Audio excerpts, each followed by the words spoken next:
السلام علیکم ورحمۃ اللہ وبرکاتہ۔ رسول کریم کی 40 مجلسیں کی تیسری مجلس میں آپ کا استقبال ہے۔ اس میں ہم سنیں گے صبر و شکر۔ بسم اللہ الرحمن الرحیم۔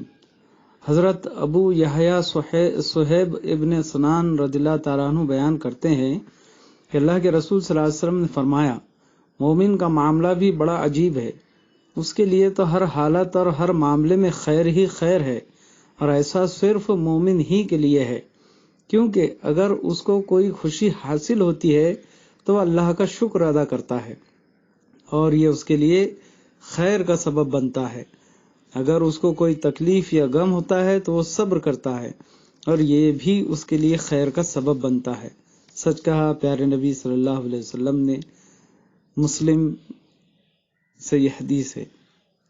اس حدیث میں بہت صاف انداز میں اس حقیقت کی طرف اشارہ کیا گیا ہے کہ انسانی زندگی میں خوشیوں اور غموں کا آنا ایک فطری نیچرل چیز ہے۔ اس دنیا کا معاملہ جنت سے بالکل مختلف ہے۔ جنت میں انسان کو صرف خوشیاں ہی خوشیاں ملیں گی، ادنا سی ادنا تکلیف یا چھوٹے سے چھوٹا غم بھی اس کے پاس نہ پھٹکے گا۔ لیکن اس دنیا میں انسان کو کبھی خوشی ملے گی اور کبھی غم، کبھی آسانی ہوگی اور کبھی پریشانی، کبھی وہ مسکرائے گا اور کبھی آنسو بہائے گا۔ لہٰذا ایک مومن کی صفت یہ ہوتی ہے کہ وہ اس دنیا میں ملنے والی خوشیوں اور غموں کو عارضی یا وقتی سمجھتا ہے۔ وہ جانتا ہے کہ نہ یہاں کی خوشی ہمیشہ ہمیشہ رہنے والی ہے اور نہ غم۔ آج خوشی ہے تو کل غم بھی آ سکتا ہے، اور آج وہ افسردہ اور غمگین ہے تو کل اس کا چہرہ کھل بھی سکتا ہے۔ اس حقیقت کو سامنے رکھ کر مومن اپنے آپ کو خوشی یا غم میں بے حال ہونے سے بچا لیتا ہے۔ خوشی پر آپے سے باہر ہونے کے بجائے اللہ کا شکر ادا کرتا ہے، اور غم میں نڈھال اور بدحال ہونے کے بجائے صبر سے کام لیتا ہے۔ یعنی مومن کے دونوں ہاتھوں میں لڈو ہے، یا یوں کہہ لیجئے کہ چت بھی اسی کی ہے اور پٹ بھی۔ خوشی ہوتی ہے تو شکر کر کے اجر حاصل کرتا ہے، اور غم ہوتا ہے تو صبر سے کام دے کر اپنا مرتبہ بلند کر لیتا ہے۔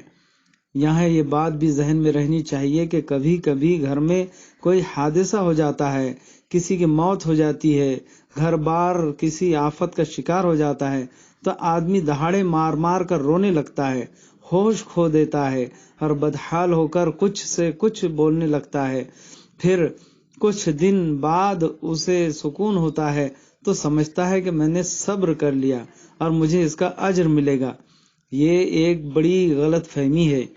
حدیث میں اس بات کی بھی وضاحت ہے کہ اگر اصل صبر وہ ہے جو کسی غم یا رنج و الم کی خبر ملنے پر فوراً کیا جائے، یہ نہیں کہ حادثے کے 2-4 دن گزر جانے کے بعد صبر کیا اور ثواب کی امید لگائے بیٹھے ہیں۔ وقت گزرنے کے ساتھ ساتھ تو آدمی کو صبر آ ہی جاتا ہے۔ یہی معاملہ شکر کا بھی ہے کہ جب کوئی اچھی خبر ملی تو چیخنے چلانے لگے، شور و غل مچانے لگے اور اچھل کود مچانے لگے۔ پھر جب سب دھوم دھام ختم ہو گئی تو اللہ کا خیال آیا اور اس کا شکر ادا کیا۔ نہیں، یہ حقیقی شکر نہیں ہے۔ اصل شکر تو یہ ہے کہ آدمی کو خوشی حاصل ہو تو فوراً اللہ کا شکر ادا کرے، الحمدللہ کہے، شکرانے کی نماز پڑھے یا صدقہ خیرات کرے۔ وآخر دعوانا ان الحمدللہ رب العالمین۔